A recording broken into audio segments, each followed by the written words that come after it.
विभाजन स्तरीय पाणी पंचायत पक्ष पालन। गजपति जिला पालाखिंडी स्थित ग्रामीण आत्मनियुक्ति प्रशिक्षण सभागृह आज विभाजन स्तरीय पाणी पंचायत पक्ष पालन करा जायछि।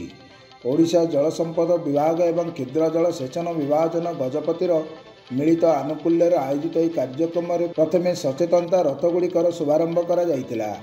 यही सचेतनता रथ जिलार विभिन्न स्थान को भ्रमण कर सचेतनता कराइबा नहीं सूचना रही।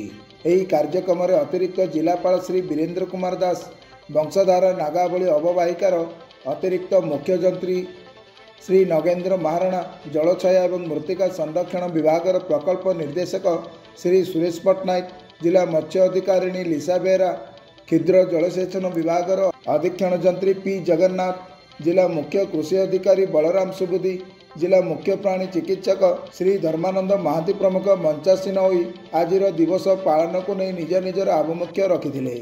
यही अवसर में समस्त अतिथिवृंद पाणी पंचायतर भूमिका और यार सुपरिचालन निमते उपस्थित थिबा विभिन्न पाणी पंचायतर कृषक मानक परामर्श प्रदान करथिले।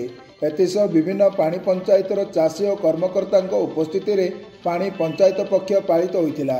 यही कार्यक्रम में समस्त ब्लॉकर पंचायत समिति अध्यक्ष अध्यक्षा, जिलार विभिन्न विभागर अधिकारीगण, समस्त ब्लॉकर आसिथिबा कृषक प्रमुख उपस्थित थिले।